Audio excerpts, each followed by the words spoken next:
What up, my freaks? RuinusInsight here with part 36 of my Total War Warhammer 3 Malakai Makaisson Immortal Empires campaign. So as we saw last time, Burundan, Stoneheart, and Kalen Deepbrow continue to work together, and last time we got to see those dwarfs pump their dwarfen legs. It was a glorious time watching Slayers run fast as horses and gun jerks down, all while at it. And for being as fast as a unit of Cav, at the very least, they can certainly fight on par with one in melee as well, despite acting like skirmishers, because they're Slayers and all. That's pretty nice. Pretty nice indeed. I'll be happy to get them a little bit more action as we move towards Dodan, maybe knock down Lorelorn Forest, and somebody in the comments suggested we could send both the armies to Kanquata to destroy Bellicor as well. Probably a decent thing to do, otherwise Bellicor will continue bothering these guys here, and we can't trust that he won't randomly declare war on us, and he is, after all, beside Norska. Otherwise, we are going to now finally more or less move into the territories of clan wars. We need to retake Carrick 8 Peaks with the free growth for all provinces landmark there, and presumably the legendary grudge associated with it, and Karak Azul is beside it as well, with well, I don't really care about the upkeep reduction for runesmiths. What? Weapon strength +5 when fighting against dwarves. Weapon strength +5 when fighting against dwarfs, and only for armies in this specific What the heck is this? Why does this exist? What? Okay, wait. Am I missing something? I think dwarfen factions fighting each other is one of the least likely factions to fight amongst themselves. High elves fight each other all the time, dark elves fight each other all the time, chaos loves to fight chaos, orcs will fight orcs. Well, lizardmen don't really fight lizardmen all that often, but it can, I guess, happen on occasion. But what the heck is fighting bonus when fighting other dwarfs, specifically in the region of Karak Azul? I don't know what the heck the point of this is. I feel like they just didn't know what to add here, or maybe they wanted to add fighting against Skaven, or fighting against greenskins or something, because it's completely pointless as a buff. Frankly, generally speaking, I'd say 99.9% of the time, anything that's armies in region and not armies in at least province is garbage, but even province is oftentimes not great. But anyway, we want this for the landmark and for the fact that it's a major dwarfen settlement, not because we care about that particular aspect of it. Anyway, Malakai, knock out the Foundry of Bones. Let's start from the top as we usually do. And okay, this is not worth fighting now. Looks like Huddle decided to join his units together to heal them up after getting so heavily damaged by the Grudge Settler army. Good for him, or maybe not so good for him, but this is not worth fighting. There are better fights. Oh! Why the heck did that hurt the engineer and Gotrek and It's weird, but whatever. Sack it, I guess, doesn't really matter. And we gotta move back into it anyway. Hey, we're plus 12 from sack and settlements. Great. Gleaming Pennant, and that's the end of the Forces of Chaos in the north, I believe. Occupy. Red Wastes, USAG destroyed, and empower the guilds before we trade it next turn or so, when I get, when I get not lazy enough to do so. Yeah, that was the last Force of Chaos up in the Northern Chaos Wastes. They have been completely cleansed of chaos. Oh, no, I lied. Now they've been completely cleansed of chaos with the fall of Iron Frost. Like so. Alright, lovely. A momentous occasion. There's still the Southern Chaos Waste, of course, but that's pretty darn big. Plus, I mean, in the lore you don't hear nearly as much about the Southern Chaos Wastes as you do stuff coming out of the north, so yeah. Demolish building, we'll deal with the buildings there afterwards. Oh, I can immediately upgrade Dagrax into tier 5? Yeah, let's do it. Let's do it. I didn't even realize that that was a possibility. Oh, we could reduce the Whatever, just do it now. Well, not a big deal. Not a big enough deal, at least, that I care about it. Or there's a decent likelihood that I'll forget about it and then build the wrong thing. Architect Zufbarden, you're next... I guess we just move you. You'll probably want to jump up to the Forbidden Citadel and then move from up there. Although, it's actually not that expensive to build anything from up there anyway, but it's not like you're going to be sitting around at the Tower of Crag here. I guess the question is, where do we go from here? I think I wanted to move through Doomkeep. Although at 2.6, it's very cheap anyway. And then on towards the Monolith of Bjorkil Bloody Hand. There's a bunch of stuff that could be upgraded there before heading northward to all of this stuff. Though we're certainly in the tail end of the campaign now, so it's not the biggest of deal to get the constructors continuing on their path, but, you know, for now. They've served their purpose. But they can continue doing so until the end. Alright, and now everything here is free. Free, free, free. Love it. Yeah, that was like, what, 15,000 gold saved just from that? Possibly more. You gotta love these things. Alrighty, Snorri Granite Hand, you're next. I guess you're heading to Rakdo Gorge. I don't think anybody can stand against you here because Malekith lost his army, and that was probably his last remaining stack at the current time. Also, the defenses here are garbage, so feel free to auto-resolve and take it for yourself. We might not keep it for ourselves, mind you, because another student, because we may want to trade it. I'm not sure that we can trade for Hag Grief, but I'd certainly love to give it a try. We'll see. we could just attack them. But anyway, there was another thing I wanted to do. I wanted to global recruit a Thunder Barge for Stochel. And it's gonna take a while, so I think what we can do is move you out of the settlement. You heal just fine there anyway. And, oh right, Thorgrim. Okay, we're gonna have to get you up and running. Oh man, this is gonna cost us like 10,000 gold for 2 extra lords. Oh man, that's a lot. Maybe we hold off on the Thunder Barge. Alright, fine, let's just do Thorgrim for now. We're gonna pop Thorgrim in here at Karak Krakatan. There's nobody really standing against him here, and give him the defeat trait of Drajuath. So, like so. Because Drajuath should destroy himself attempting to attack Karak Krakatan. What does he have in his army, though? I mean, Drajuath himself will be tough. I'm not sure that Thorgrim can take him in a one-on-one, but the problem is, despite the fact that we do have, well, kind of a garbage garrison, but the problem is going to be probably the Iron Demon. The rest of the stuff is easily taken care of. The Iron Demon's range attack is quite powerful, and the fact that the Iron Demon and the Skullcracker are both unbreakable, but more so the fact that Drajuath has plenty of spells, and he has access to all of them, which could mean a lot of damage. Flames of Asgore, that sort of thing. So I think temporarily, let's get you the Ekron Miners, and let's get you the Ulthar's Raiders. Not the Peak Gate Guard, because we're going to pop them into an actual army. These guys we care a lot less about, admittedly. Thorgrim, let's also get you some stuff. Are you able to repeatedly use reset skill points? Like, if we reset them again, I guess we'll find out. Go into Mentor, and let's get you Grudge Against Chaos. I think that should count the Chaos Dwarfs. Ancient Bloodline gives control and growth for all provinces. Advanced Forging Techniques, outgold from buildings faction-wide when on map. Ooh, that's real nice. High King passive ability gives everybody near you a buff, and buffs the Grudge Settler army size. Not that we really care about that. Fire Support gives us Master Engineer here, recruit rank and capacity. Upkeep for Longbeards and Hammers in the army we don't really care about, but that's fine. War of Endurance, Master Crafted Weapon, and Rune Warded Armor just to buff Thorgrim personally. Did I call him Thorek earlier? Whoops. Well, we might as well get him the hammer stuff, although I guess if we reset him anyway, it doesn't really matter. Is there a limit to this? Because if this is always 3 turns, why would you ever use Replace Lord? Like, ever. Because it takes 5 turns.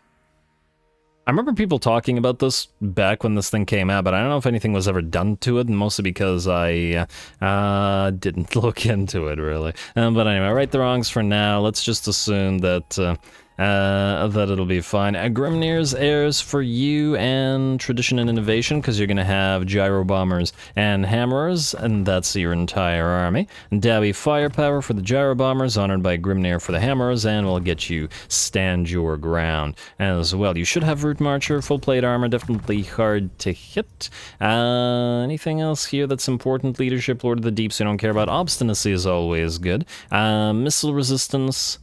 I suppose the enemy Iron Demon could in theory go for you, but I think we'll hold off on it for now. Get your Scarred Veteran, Foe Seeker, and we'll be a little bit short of Deadly Onslaught, so let's get you Blade Shield.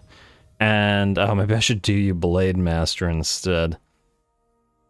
Because your melee attack is quite low. And your Blade Shield is, and your melee defense is already super high. Yeah, fine, Blade Master it is. Alright, that looks good to me. Miner's Instinct is also decent because a lot of our enemies like to jump around, but you hold on there. And yeah, we'll hold off on another Lord just for now because the supply lines have gotten to absolutely ridiculous levels. Now,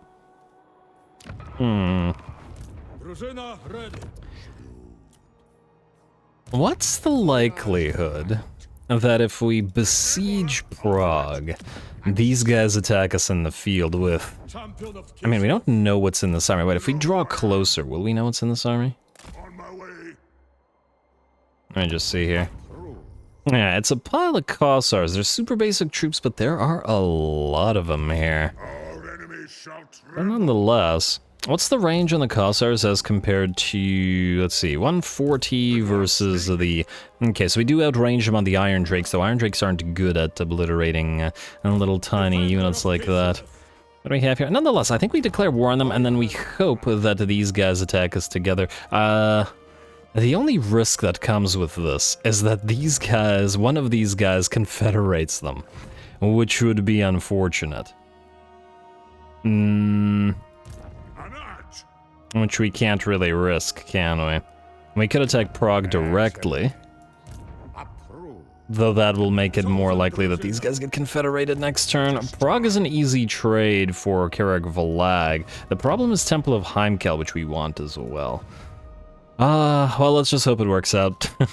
Admittedly, I don't care enough about this to make it that big of a deal, but yeah, Grombrindle, we may attack with you. Let's just wait a minute. Let's move everybody else around and see if there are rats to be found. King Azrael, move to the sump pit, please.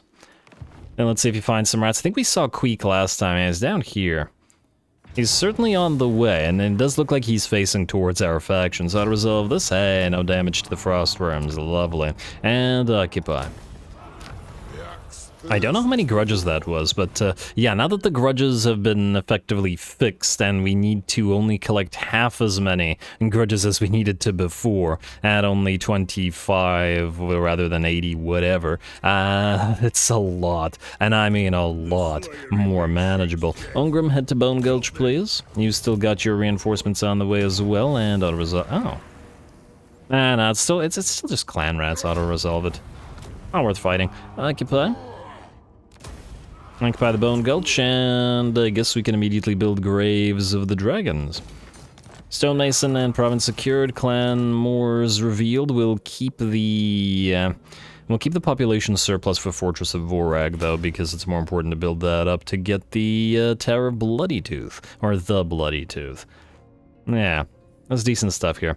It should be a decent money-making province, and hey, Ungrim has reached to level 50. Good for him. Look, Rorek, we're gonna move you out here, and then Ungrim can underway stance this way. You can meet up and then delete yourself the next turn, unless you need to ferry some stuff, which actually you might, because Ungrim does have something of a surplus.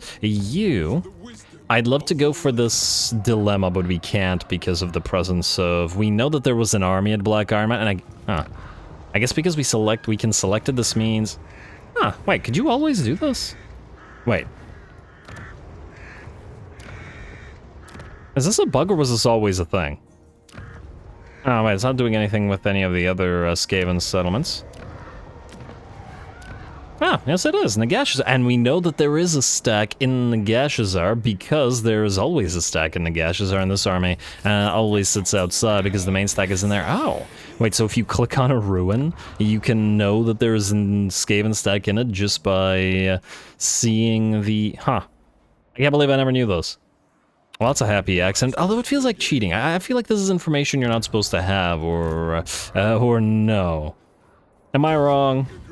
Does it feel wrong? This also could be buggy, and they could actually move further than they seem to be able to. I hope that's not the case, because you're not in a good place there, and we need your grudge settler units. We're saving them up for a reason, after all, a good reason at that. Anyway, let's keep everybody else moving. Zamnil, I believe you're headed to Matorka, while the guy in Matorka, Griswold Dulek, who is currently temporarily holding a bunch of random troops, is heading to Stone Mine Tower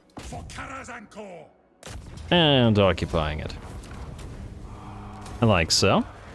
Lord of Clan Borgrim. While Zamnil goes to March Stance and moves into Matorka so that this guy can't attack it, but we know that Griswold could move from Matorka to Karakangazar, which means that Zamnil can move there just the same. Draw and get gold. You're going to grab Migdal von Galbarak for us. You are probably not sticking around because... Social Blood, Grungni, Orcsbane, Tunneler, and probably not worth it. Oh, and you also don't have a lot of points. Alright, fine, just get you Prestigious Descendant. Alright, go for this. And auto-resolve that. Oh, gotta make sure we give your runes to other armies. Auto-resolve, a little bit of damage, but that's fine. And occupy, which should complete the Karakharn province, or the Black Mountains province. Oh, you can also upgrade Karakharn while we're at it. Go for the Power of the Guilds, which maybe I should have upgraded next turn, but whatever. Archivist, and go for growth. At least to start the day, as it's going to take a long time to build up Migdal von Galbarak. Good. We are certainly retaking the realms. Now you guys are... Oh, you're just able to reach Dodan, eh? Ooh. You're not able to, so I guess the question is, do we keep them together or do we have one of them fight you? I am tempted, admittedly, to do the one-on-one. I mean, they can fight Be'lakor together. I feel like it'll be a lot more difficult of a battle if we fight it with just this army, plus a little bit more of that run-and-gun action. It's just so fun to run and gun. Alright, let's do it. Let's see. Now, just to double check, Dowie Firepower does not in any way buff Slayer Pirates. What it does buff... Wait, you have Morgrim's Favored and Tactician. I was going to reset you, but I never did. Which means you like Fire and Fury, which should be replaced by Tactician. I mean, for now, I got Dowie Firepower, but yeah, we're gonna need to do a little bit of modification. I guess Dowie Firepower wouldn't do anything for these guys anyway right now, but, well, whatever, not a big deal. What are we missing here? We have Triangulation, or we should max out... Ooh, yes, definitely Requisition after the Ziv Power 42 Pounders. We do like Bare Essentials because of the stock that it offers for these guys, but I think for this particular battle, we want to max out this stuff. And Triangulation... Requisition versus Ziv Power 42 Pounders, that's a decision. Triangulation has to be the main thing. You have 1 point in the 42 Pounders. Alright, I'm gonna hope that we have sufficient ammunition and we can use this, or be a little bit more spammy on that, so let's do this. Like so. What's our ammunition at? Honestly, kind of hard to tell because it says 8, but it should still be a major buff. Anyway, Dodan, who appeared at the very start of the campaign and who we finally get to fight. Oh, we're also still a little bit damaged in this army, so we will need to be careful. Pyrrhic victory, that's what I like to see, and I'm sure, and that's what the Slayers want to see as well. Go.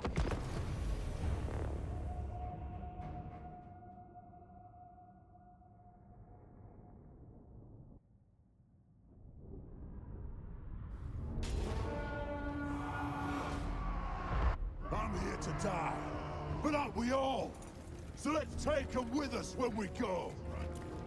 All right, huh? I don't think I've heard that one. that pre-battle speech as yet, but that's alright, and good that we get to hear it now. And I was about to say is, you may be here to die, sir, but I don't think this army is particularly prone to dying. At least that's not the way it's been functioning. Anyway, I certainly didn't get enough of the running and gunning last episode, so I'm excited to try it out yet again here against the Wood Elves. And this is a pretty interesting army for us to fight, in particular as nearly half the enemy army is made up of those Shuriken. And the Shuriken, let me just see here. Okay, well, let's just watch the bombs drop on the Deepwood Scouts first from both sets of gyro bombers. Certainly got to get rid of the enemy range as much as possible, as they will be threatening to our Slayer parts. But what I was saying was the Shuriken are very, very tanky. 90 armor,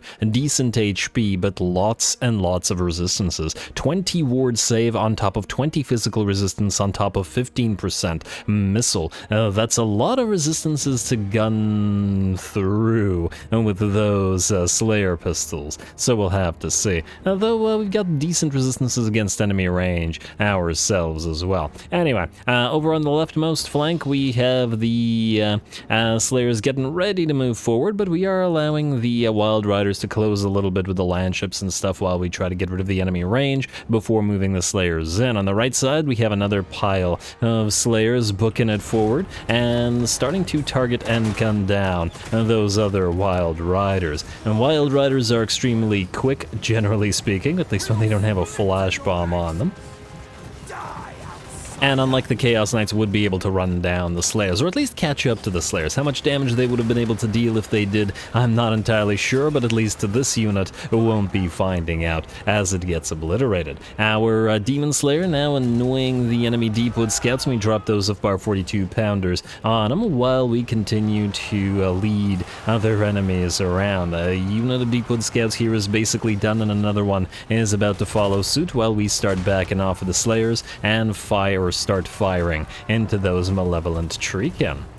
Unreasonably effectively, I should say. There we go. Get a few volleys into them, drop their HP by maybe 10 to 20%, and then back off, as there is absolutely no way they're catching us. Same goes for those War Dancers. With only 48 speed, the War Dancers are much, much slower than the 70 speed Slayer Pirates. So we get a few volleys into them, we back off, and we rinse and repeat. Now, out here, as I said, the Wild Riders do manage to catch up with that 89 speed of theirs, but we summon the gyrocopters and send them into melee just to distract the Wild Riders while we do that. Our land ships are continuing to cause havoc in the background, but primarily they're trying to annoy the enemy range units so they don't get...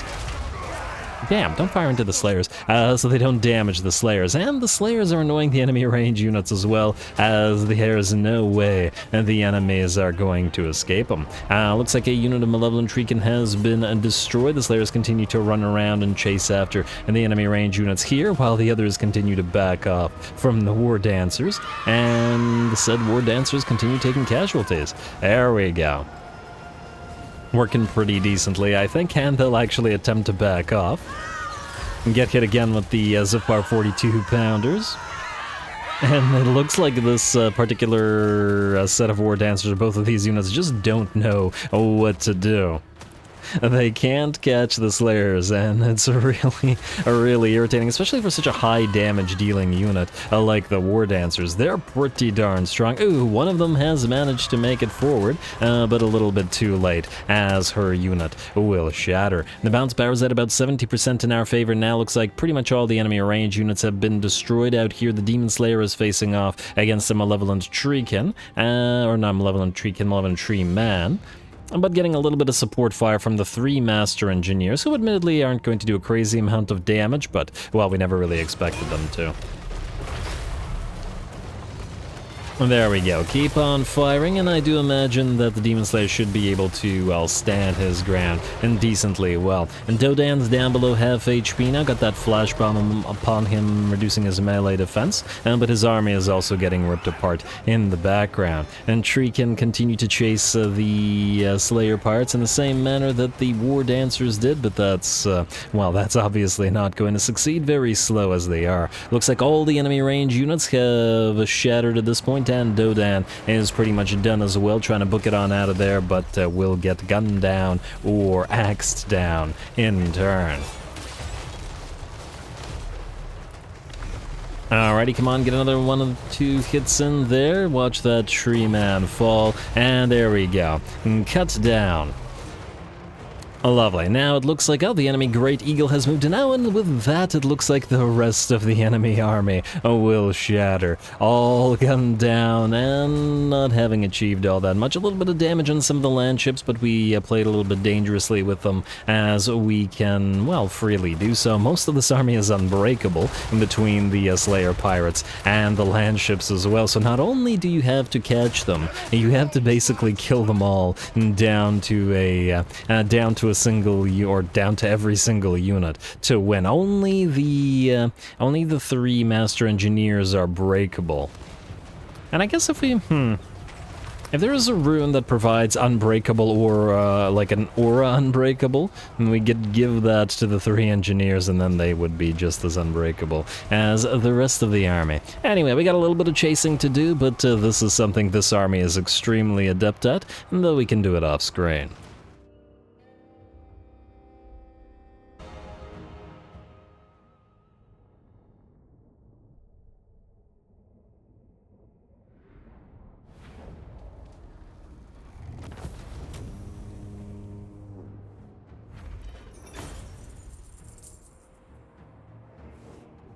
Man, I hope I'm not the only one that finds this army absolutely hilarious. Those poor elves probably have like a crisis going on when war dancers can't outrun dwarves, and just seeing them move faster than they do, and I guess same with the Deepwood Scouts and whatnot. It's absolutely hilarious to me. Anyway, as usual, well done for the run and gun army. It's such a different way to play the dwarves, and a single unit enables it, which I'm absolutely loving. I guess we could heal, not that we really need to, mind you. Frankly, I think we could just take the money, because we get a long way to travel to Lorelorn, and we do have to wait until the other army moves in to reinforce. So yeah, let's ransom the captives, I guess. And Dodan is destroyed. Wood Elves destroyed. Not yet, game. Not yet. But we're working on it. Malakai's Adventures. That was one of the first ones, wasn't it? Was where? I think this was the second one we fought. I don't remember which one it was. Fight 5 battles, complete dilemma chain, fight 11 tree man, and missile strength plus 15% from flame cannons. Oh. Yeah, we could have used that. We could have used that through plenty of battles, but it's all good. You two... Oh, you're in friendly territory now. Lovely. Move out to, as far as you can go here, stay in Middenheim, since it belongs to an ally. And then both of you together can start moving towards Lorelorn. They have a lot more range units, which will probably force our Slayers into melee, but it's not like the enemy can outrun them. And interesting that these guys have a lot of grudges. I wonder why. Is it just because they're Wood Elves themselves? Funnily enough, they have less grudges on them, or they have more grudges on them than Durthu does, which is quite curious. Interesting, Lorelorn, interesting. But anyway, let's keep on going. Cobalt Redbeard, you've got your forces now. Alright, so we're going to move you, sir, in to trade with Cobalt. These units for 1, 2, 3, 4. Oh, the Thane, yes, the Thane. It shouldn't be in here as well. That is, I believe, that. Alright, which maxes this army out? 5 Thunderers, Grudge Rakers to act as the melee line, together with the Slayer Pirates, which gun down enemies a little bit, but at the same time can protect our artillery and such. If enemies can get into them, it's pistols, and it's long guns, and it's shotguns, and it's cannons, and organ guns. Guns for everybody. I guess the question for you, army, is do we wait here or do we attack immediately? The thing is, we need 2 armies to take on Kugath and possibly the Caravan of Blue Roses at the same time, though I suppose if we only start on one of them, we don't necessarily... I suppose we could sail on down and have you start on the Blue Roses. They're not as strong as Kugath with only 3 factions remaining. It'll take a little bit of time for the other armies to get here, but it'll take you time to get over to them as well. Which maybe is fine. Alrighty, I guess the danger here is, you know what, don't go in march stance though. No, or in full speed stance, whatever. Travel by sea, and start moving to the caravan. The only thing I'm concerned about here is Kugath with a full stack moving in out of the port at Shattered Stone Bay and attacking Cobalt. We can have you land Are you not able to land here?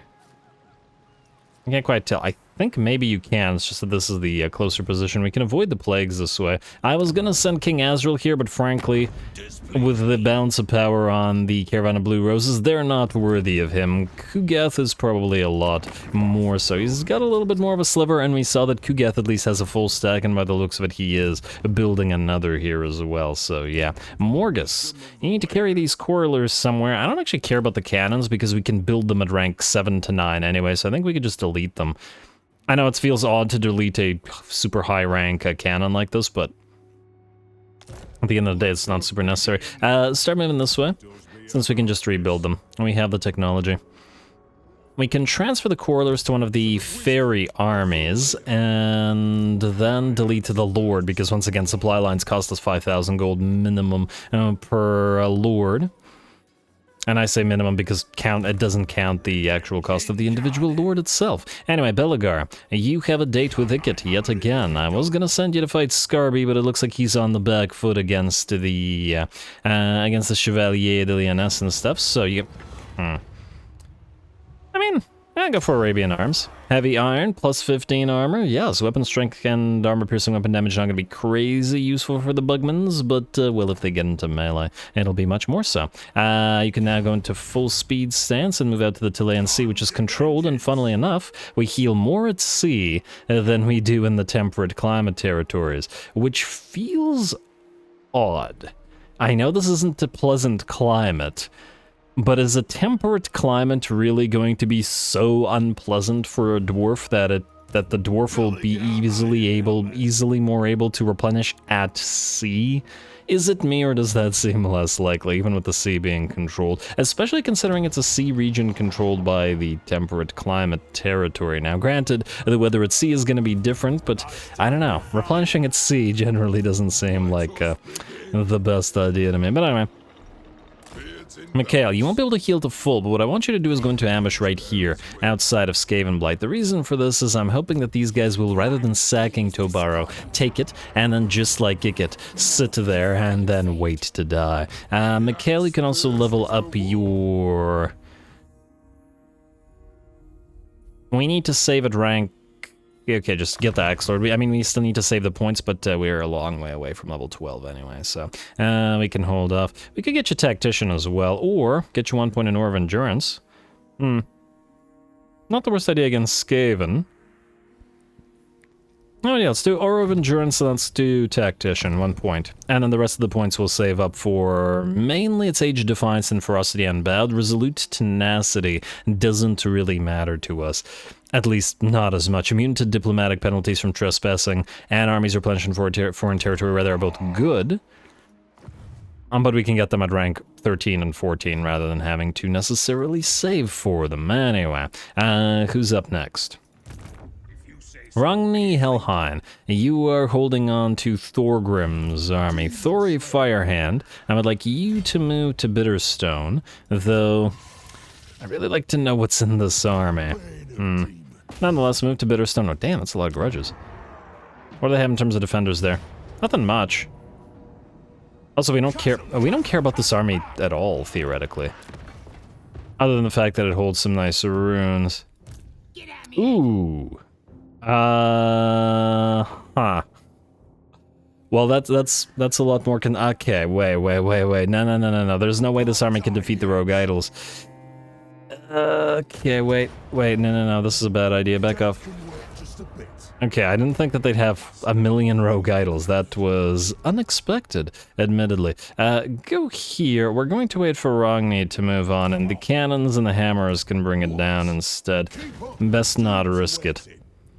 Not that we really care about this army once again, it's just that I do care about the iron breakers, because I don't want to have them redone or rebuilt anywhere. They're going to make up the bulk of a different army. And even though this is a lot of grudges and I wanted to get down to Galbaraz as fast as possible, I'd rather not risk them. They're gonna spam rogue idols like that, especially. On the bright side, though, and that'll mean a fun fight for the army that gets to fight them. Mikhail, you're good. Money is good. Constructor, Kadum. Can-doom. Not can't doom. Uzkalak, that's where you're headed to, right? I mean, I guess technically... No, yeah, we do need to, or want to move to Saber Mountain. I think we also wanted to get to Sharnagrund within 4 turns, although the Great Hold is actually fairly cheap to build up here.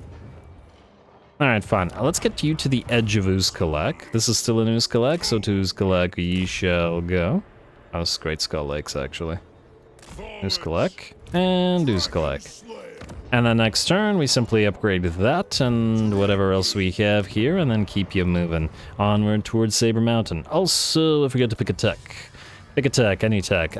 We have armor plating. We are building more aerial units now, especially when fighting wood elves. It's fairly considerable. There's also the deep resource extraction and Gromrel picks for more money, and just to sort of outdo the damage to our resources we keep taking from all those darn supply lines.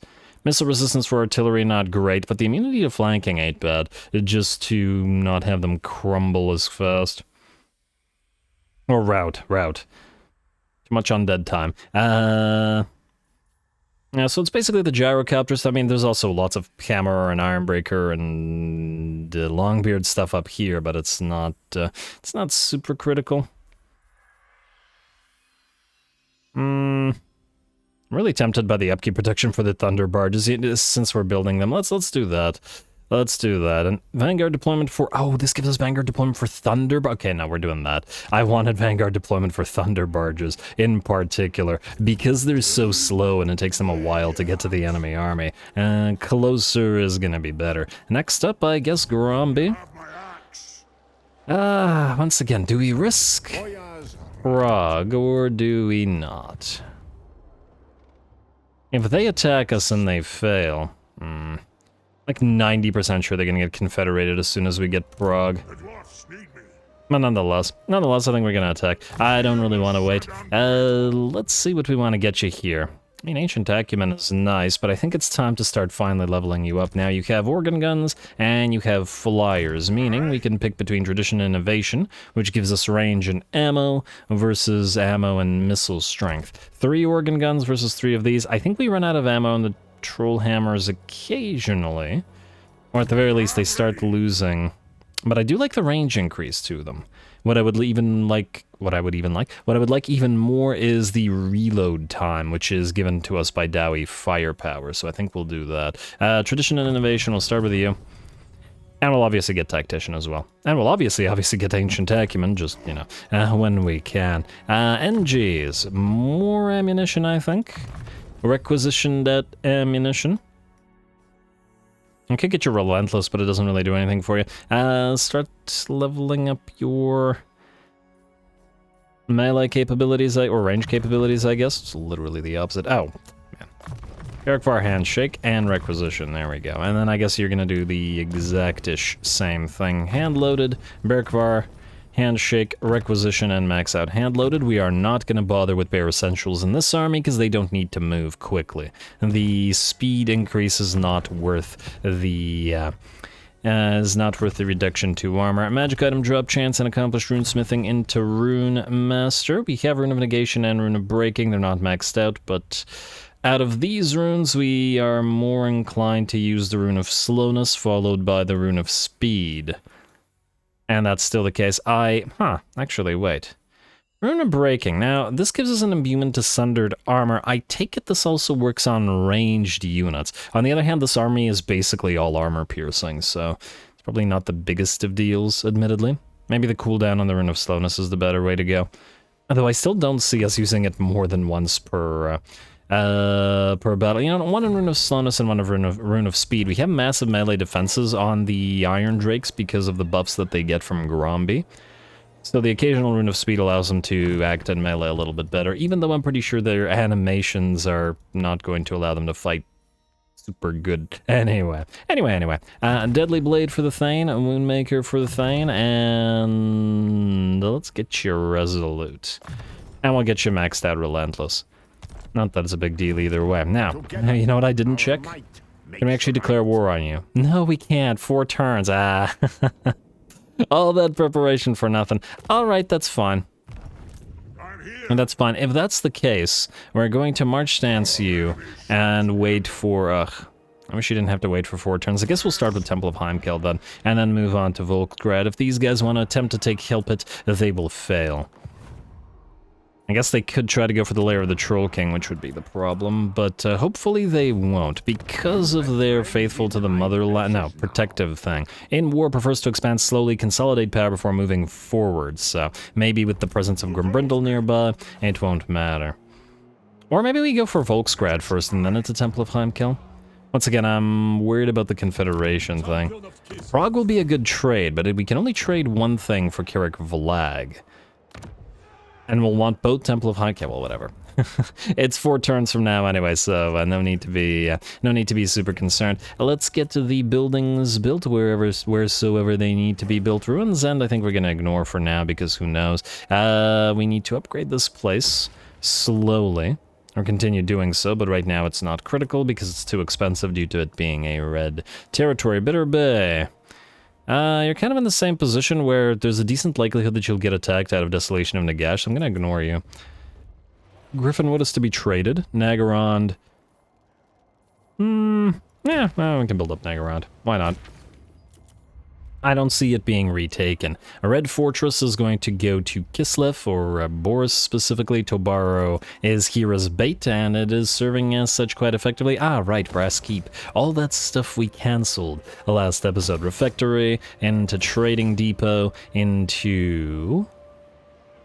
Gate, I guess? No, who's going to attack us here? Nobody. Nobody, that's who. Get you the Barley Field for the growth, and then get you the Tinker's Den as well. Lovely. And, oh, now we still do have a little bit more money. I actually thought that would take it all. Forest of Gloom, I don't think we care enough about you because you're a red territory, so more or less we're probably just going to ignore you for now. At least until we get more of a cash surplus. Temple of Cain... possibly might get traded away, so I think we'll ignore you. Eastern Border Princes, lots of ignoring places. Matorka. Get the salt, but we'll prioritize upgrading Akendor first. And Matorka second. Don't care about Ostermark. Iron Mountains. Rakto Gorge. Decent likelihood that you'll be traded, so we can ignore you. Sumpit, we are not ignoring you, but we are keeping the Ranger outpost for now, and I don't think it's worth upgrading you, especially if Karek Azul is an upgraded bull possibility. Stone Line Tower. We will upgrade you immediately. Or will we? Now, hold off on it. I don't want to sit around defending it. Bone Gulch? Nope, that's Fortress of Vorag. Oh, damn. Alright, everything's being ignored today. This place is being ignored until it gets the bonuses. You know what? Screw it. I'm just going to end the turn because that's taking too long. I just want to end the turn so that this guy attacks and we get our long victory. Skip. Diplomacy, quick check. Dropsman clan want to trade? Well, they won't want to trade soon. Nagaron, Bloody Hands. No, we don't care about either of you. In the sense that we don't want to peace out with you. End turn. And Drajueth. Please attack. Go ahead. The water's fine. All right, and here he comes. Close victory. Oh, he does have the Wrath of Jar. I wonder if he has that rocket barrage as well, and it's just not saying it. I guess the Rune of Battle has to go to Thorgrim. The Rune of Dismay with the area hex that reduces enemy speed goes probably to the Ekron miners, and then we can get the expert charge defense just in case on the Ulthar's Raiders. Frankly, it doesn't really matter, but either way, let's do this. So this is our long victory after all. Go.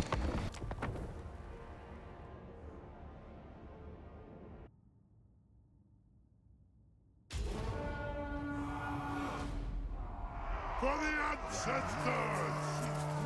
To settle with Alrighty, here we go for the ancestors. Thorgrim on the field at last. Certainly a little bit late into the campaign, but generally speaking, I don't really mind not getting all confederations in time for the various confederated lords to do all the work. Otherwise, every campaign would feel a little bit samey. You know what I mean? Why play the same faction with the different lords if you're just going to get every lord every time relatively early and just play with them constantly? Like the difference in the campaigns, especially the additional difference provided by SFO when it's running. Anyway, the enemy's going to start off the battle by dropping a Curse of Hashut upon our blasting charge miners. We do move the miners out front of the Dwarf Warriors and Quarlers and other units, simply because the enemy has that Taurus breath, both from Drajueth and the Great Taurus out there as well. Gonna whiff that first breath, at least clip the unit of miners, but there's more where that came from, and Drajueth should be decently tough to bring down. Anyway, the Bale Taurus breath better hit the miners rather than the Dwarf Warriors, as we'll need them to hold the line, though admittedly, the miners do have armor piercing on them, even if they are extremely fragile, and that is certainly a way to damage the heavily armored pretty much everything on the enemy field here. Alright, enemy Bale Taurus comes down, get some nice animations going as it tries to rip through some Dwarf Warriors. Chaos Dwarf Warriors begin to chase our miners around. We're just trying to allow them to move into position where we can hit them with our blasting charge miners out here. And away they throw.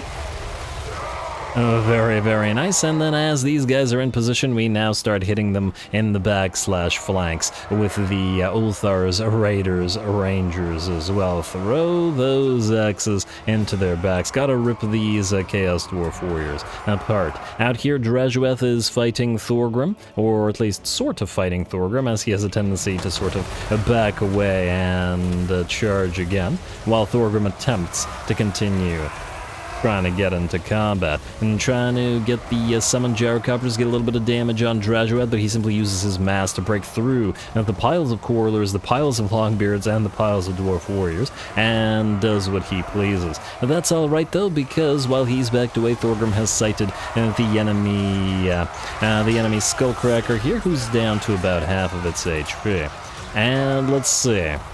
Oh, it looks like another Bale Taurus breath comes down from Mr. Drajueth right into the Ekron miners. And man, the colors are really popping in this battle for some reason. I guess a combination of the lighting and the various Chaos Dwarf effects being generally fancy. And bounce power is only at about 60% in our favor. A lot of our units have begun to take damage, though the Chaos Dwarf Warriors are pretty much out. We're pretty much just blocking off the Iron Demon to try to prevent it from firing those cannonades, as they can do quite a lot of damage if we let them. I'd rather destroy the Skullcracker, Drajueth, and the Bale Taurus if possible first. Speaking of, Thorgrim bouncing between Drajueth and the Skullcracker as the Skullcracker uses its own mass to break out of the formation and head towards our Quarlers. And the enemy has generally been, refusing to get bogged down, attacks a few times, charges in, and then charges another unit. There we go. Great job by the AI in terms of using its units in this particular method. Dark Subjugation may be a bit of a waste, as the enemy probably would have been better off using damaging spells instead. Our Ulthar's Raiders now targeting that Bale Taurus, fun following those axes, as the Bale Taurus moves to try to bail out the Iron Demon. It's gotten a solid 40 kills to its name, though by the looks of it, its HP is starting to dwindle, and it is nearly done. Drajueth's HP is also down to about 30% of his HP. Bale Taurus is booking it on out of there as Drajueth lands once more upon the Longbeards and Dwarf Warriors, and continues trying to fight Thorgrim. And that said, just keep him locked in place for a few more seconds. We can get a few more axes flying from those Ulthar's Raiders, but he really doesn't like to get locked in place as he books it on out of there once again, and hits the Raiders pretty hard as well. Out here, the Skullcracker has first sent our Corollary units scurrying, and the Ekron Miners look to be next on the menu, but that's alright as long as the Tauruses are out. Thorgrim can handle the Iron Demon and the Skullcracker without too much trouble. Now, Thorgrim is not unbreakable, but they still have a lot of his HP to go through. Anyway, it looks like Drajueth is done, not out, or not... no, he is shattered, not destroyed, and I'm not sure he'll fall by the end of this battle. But he's not coming back. Alright, what else do we have here? Still a little bit of HP remaining on this Skullcracker, so we're going to turn towards it, while 4 units here are attempting to chase around this Iron Demon. I'm not entirely sure what the heck this thing is doing right now. I don't know if it's trying to escape or if it's trying to find a position where it can actually fire its guns better, but, well, I guess it doesn't matter over much. Ekron Miners have been pretty much destroyed with the Skullcracker, which is, well, pretty good use for it. But that's alright, as our Longbeards will move in. Some of them will get crushed and pulverized and stabbed and, well, have their skulls cracked as well. But that's alright, that's what they're here for, while Thorgrim will move in and start to dish out the damage. And he's tall enough on his throne there to actually whack away at the pilots of the Skullcracker. Very nice, or at the crew. All right. Very, very nice. Out here, they're still chasing around the Iron Demon. What the heck? Alright, I don't think I've ever seen the AI do this with one of these things, so, well, I'm just gonna speed it up while we keep on chasing it. They really want to keep that long victory from us by any means necessary, making us work for it for another few seconds. Looks like the Iron Demon manages to turn and gets a couple shots off with its cannonades, and a few more shots, and here I thought this hill would protect the Ulthar's Raiders, but doesn't look to be the case. That's alright though, those axes are armor piercing, and as long as the unit isn't shattered, it should still be able to do damage. And man, I can't wait to eventually play the Chaos Dwarfs again in SFO. I really had a lot of fun in my Zatan campaign, and I'm sure it'll probably be a while since they're relatively similar in some respects to the regular Dwarfs. But they're also really fun, and I love watching the train units fight. There we go, whack away at it a few more times, and it should pop. There we go, and ooh, we just managed to catch it mid-explosion. Usually the game doesn't let you see the death animation, but at least it lets us see the start of it. Very, very nice, and look at the crew. Oh, I like how they, See, I never would have noticed this if it didn't pause exactly at this moment. They're kind of shielding their faces from the explosion, you know, in their face. That's nice. That's a nice little detail. Great job. And alright, with that, Drajueth escapes, but his army is pretty much destroyed, and Thorgrim, even with the limited units he has, should be able to chase them down, or, frankly, just kill them off himself if the auto-resolve doesn't work. Lovely.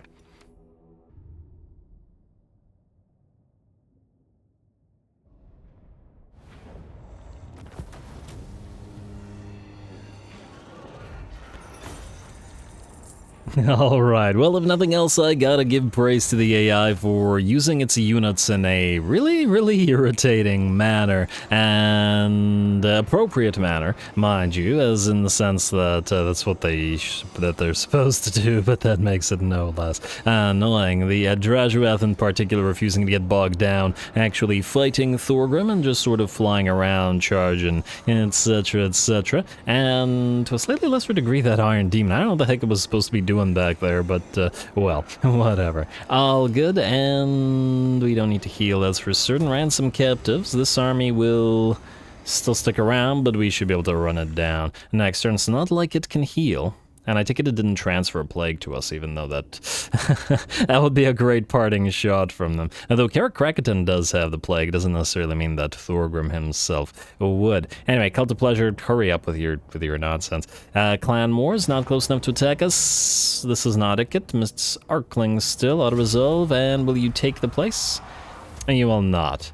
Damn. I guess the ambush got foiled. They didn't seem to have fallen for that. Yeah, the ambush did get foiled. We won't be able to chase him down like that. Well, darn. But oh well. Peace treaty with the bloody hands. No, where's Zag? No. The temerity of actually asking for that. Growth plus 15 versus control minus 3. You know what? While we have the Grudge Settler buff, the growth might actually be worth more than the control. I'm not 100% sure on it, but it might be, so maybe we do this. Welcome. And there we go. Defeated Drajueth gives us a nice income buff. Ambush foiled, of course it was. To borrow Estalia, settlement sacked, faction destroyed, beast catches. Ready for duty, Norgrim Oathforged, sure. And interchangeable parts, researcher or student, Thorgrim kill. We won't be fighting you again, and there's no need with you at that amount of HP. Out of resolve.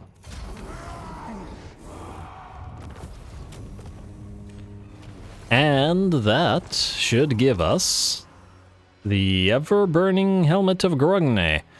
Melee attack plus 5 for all units in army. Passive ability Burning Hello. Flaming attacks and blinded imbuement for everybody in the effect range. And it is quite a big effect range as well. 55 meters, oh my. And upkeep protection for artillery and war machine units. Well, that's real nice. Well,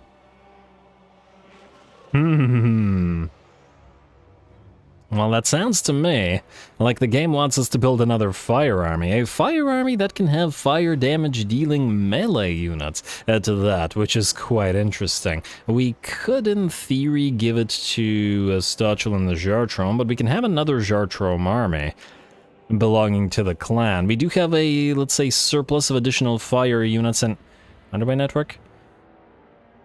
Passageways open.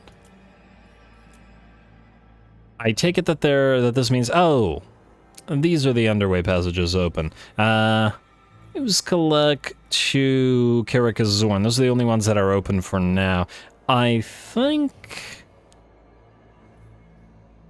this is probably the only one that's pretty much useless to us at the current time. I suppose what we could do is we could move a Grimbrindle through it, though there are much better locations. Maybe by the time that he waits the 3 turns here in the Ropsman clan's territory, maybe by then there will be a better one. Like, I don't know where this one goes to, but hopefully it's down here somewhere. Anyway, yeah, I'm liking this helmet thing. The Fallen Ones, Legendary Grudge completed, which is what unlocked that thing, and we'll give this a read since, well, we haven't. Be it written that the Council of Kings bore witness to this grudge, declared by all kings, written in their blood and passed down the bloodlines against the intolerable existence of the Dowie Jar. Many deny the Dowie origins of the Darklands abominations, and our annals tell us very little about the fate of those lost in the Age of Migration. All the Jartrom just nervously look at each other, or at least those that are in the know. All must accede the mere suspicion that there exists Dowie who willfully turned from the ancestor gods, our people, and our way of life is a shameful stain upon us all that must be wiped away. And wiped away it has been. Disciples of Hushud, servants of the Conclave Legion of Asgore, and overlords of Jarduk, all destroyed. The Darklands returned into Dowie hands. Beautiful. All right. And there it is, the long victory, I think probably appropriate, that Thorgrim Grudgebearer gave that to us at the last moment. Got to appreciate that, although I do miss Wide Thorgrim. I feel like they shouldn't have fixed Wide Thorgrim. He spawned so many memes. But anyway, long victory achieved gives us that hero recruit rank plus 10, which enables us to recruit that engineer for this army, and, well, other heroes for other armies as well. Of course, this is probably not the end of the campaign. There's still a lot of enemies here and down here, and other grudges potentially to cross out. But on the other hand, at least in the last episode, the likes have certainly dropped. And we got what, 5-6 days until SFO comes out and we start on the Kislev campaign.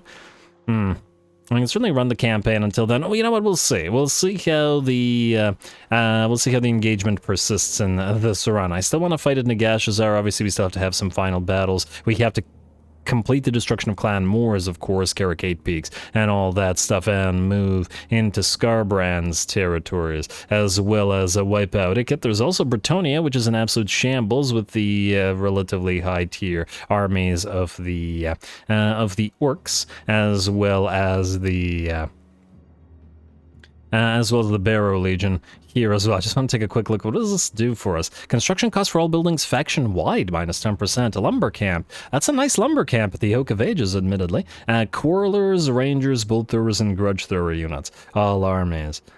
Huh. I see the Bolt Throwers, but why the Grudge Throwers? I feel like it should be any unit with an axe. That gets benefit from this. And base missile damage +3 for Quarrelers and range. Oh, that's quite nice. More power for the Rangers and Quarrelers, or ranged units, or at the very least, crossbow units, huh? Yeah, certainly some value to be found in there. Anyway, with that, folks, we're out of time. Long victory has been achieved, but we do go on to reclaim the realms here. So stay tuned for more Dowie. Don't forget to leave those likes and comments below. All glory to the algorithm, and thanks for watching.